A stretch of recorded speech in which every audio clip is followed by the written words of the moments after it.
Parfait, parfait. Et quelle est finalement la différence entre Kimuntu et Bumuntu? Vous avez dit que le Bumuntu vient du Kimuntu. Maintenant, est-ce qu'on peut cerner la différence réelle entre ces deux mots? Oui, le Bumuntu vient du Kimuntu. Kimuntu veut simplement dire l'humanisme. Si je dis que vous avez le Kimuntu, dans le Kikongo, on dit Anke na Kimuntu.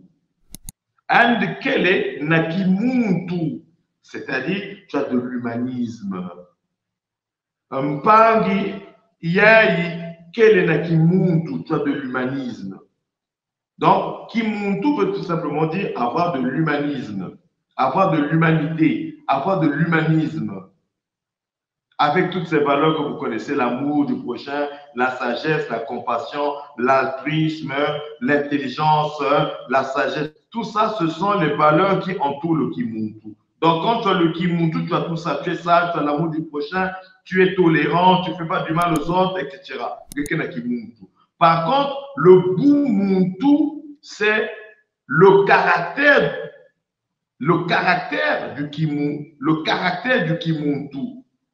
Bumuntu, ça veut dire que là où se trouve l'humanisme, l'endroit spirituel où se trouve l'humanisme.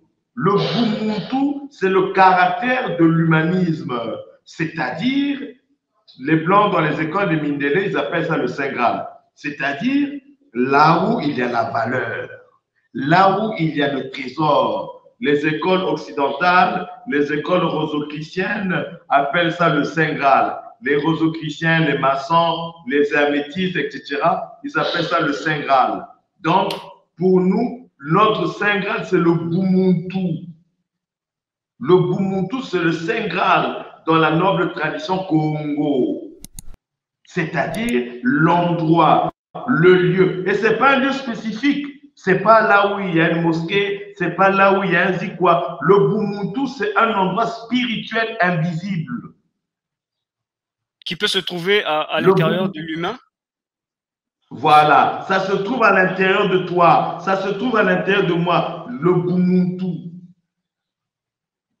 c'est spirituel, c'est le lieu où se trouve le spirituel, le sacré, le Bumuntu. Très bien. Et maintenant, qu'en est-il du mot Congo, justement? C'est un mot aussi qui est aujourd'hui compris chacun à sa manière. Le mot lui-même Congo, il y en a qui pensent que c'est une ethnie, il y en a qui disent que ça n'a rien à voir avec une ethnie, mais c'est un état de niveau de conscience supérieur, un état de transcendance, le mot Congo. Et donc, un Congo peut être un Asiatique, peut être un Congo parce qu'il a atteint l'illumination ou parce qu'il est transcendant. Ou est-ce que, qu'est-ce que ça veut dire le mot Congo au sens originel authentique du mot? Voilà, déjà, le nom Congo, les anciens depuis l'Égypte connaissaient ce mot et c'était un mantra qui était utilisé dans les temples spirituels égyptiens et c'était des mantras qui n'étaient pas divulgués aux non-initiés. C'était des mantras qui n'étaient pas divulgués aux non-initiés. Le mot Congo, d'abord, veut dire le créateur du cosmos. Congo veut tout simplement dire l'être suprême créateur de notre cosmos. Congo, c'est le créateur. On peut encore l'appeler par Akongo, c'est le créateur. Et de là est sorti Kwame Kangu, le créateur toujours. Donc, Congo, c'est antérieur au royaume Congo d'Antotila. C'est depuis l'Égypte, depuis l'Atlantide, depuis la Lémurie. Déjà, les anciens connaissaient le mot sacré Congo. Et ensuite, ce mot sacré, quand nos ancêtres sont descendus de la vallée du Nil en suivant les cours d'eau, les fleuves jusqu'en débouchant au fleuve Congo par le patriarche Nebemba Zulu qui avait conduit les Né-Congo, qui avait conduit les Bantous que nous sommes, c'est lui qui nous a sortis de l'Égypte qui était devenue prostituée quand j'ai prostitué, c'est-à-dire les Arabes, les Grecs, les Sémites, ils sont venus prostituer l'Égypte. Ils sont venus souiller l'Égypte. Il fallait que le peuple sacré quitte l'Égypte souillée pour aller vers la nouvelle terre promise qui était la terre de Congo Diantotila. C'est là où pour la première fois les Bantous entendent ce mot sortir de la bouche de Nebemba Zulu. Je vous emmène vers une terre, je n'y arriverai pas, je vais rester en chemin. Vous continuerez le périple sur cette terre qui se trouve au centre du monde, qui se trouve au centre de l'Afrique, là où même le monde a vu le jour. Vous y retournerez. C'est une terre qui est enclavée. Il y a des arbres, des forêts immondes, des bêtes féroces, des terres d'une sauvage richesse. C'est là où vous, peuple élu de Congo, donc de Dieu, vous établirez et vous porterez le nom du Dieu que vous servez. C'est pourquoi, quand nos ancêtres, les Bantous, qui signifient les hommes de la tête, les hommes vaillants qui étaient à la tête, et quand les Bantous sont arrivés finalement au Congo, ils ont fini par porter le nom de ce Dieu que leur ancêtre Nebemba Zulu leur avait parlé. Et ils ont bâti cette terre du nom de Congo, c'est-à-dire la terre Congo, c'est-à-dire la terre du Dieu Congo. En réalité, Congo veut tout simplement dire Toto Yanzambi ya Congo. Voilà, c'est comme ça. Et voilà comment après, il y a commencé à avoir des concurrences intestines entre les peuples Congo, les uns se disant c'est nous les Congos, vous n'êtes pas les Congos, et jusqu'à aujourd'hui ça a perdu. Ça c'est une guerre intestine qui n'a pas sa place, parce que vous avez ici bien dit, le mot Congo est transcendant. Le Dieu n'est pas un Vili, un Teke, encore moins un Boshi, du loin Lari. Dieu, c'est un être paracosmique et nous, on porte ce nom pour désigner que nous sommes le peuple de ce Dieu.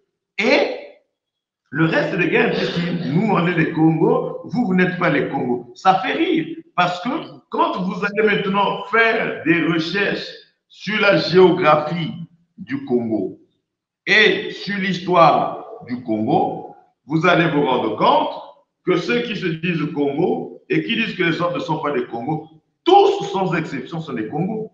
Les Lari sont les fils des Congos, encore que Lari n'existe pas, ce sont des Sundi. Lari n'existe pas, c'est le nom d'une rivière. Et ceux qui habitaient vers cette rivière, on les appelle les Lari. C'est comme ceux qui habitent vers la côte sauvage, on va les appeler côte sauvage. Ce n'est pas une ethnie côte sauvage. Les Bakotes sauvages. Bakotes sauvages. Non, Lari, c'est ceux qui habitaient proche d'un cours d'eau qu'on appelle juste Lari. Il n'y a pas d'ethnie Lari. Ce sont des Sundi du Poul. Des Sundi du Poul. Qui sont les fils des Congo. Et leur père, ce sont lesquels? Si on dit que les Lari, donc les Sundi, sont les fils des Congo, eux-mêmes, maintenant, les papas, c'est qui? Les papas, c'est qui? Les papas, ce sont les Teke. Voilà. Les Teke sont les pères des Congo. Je vous prends l'exemple. Bernard Kolela était Lari. Il paraît Lari. Mais vous êtes bien placé pour connaître que Bernard Kolela n'a jamais été Lari. Il était Teke. Bernard Kolela n'a jamais été Lari. Nvana Mouteke. Il n'a jamais été Lari. Mais pourtant, tout le monde dit qu'il est Lari. Il parlait Lari. Il a vécu au quartier de Lari à Bakongo. Mais alors qu'il n'était pas Lari, il était Teke. Donc, les Soundis sont les fils de Teke. Et les Teke, vous les avez partout en Afrique centrale. Les Teke, vous les avez dans la Lekumu. Les Teke, vous les avez dans le Poul, au pays de Bang. Vous les avez dans le Poul.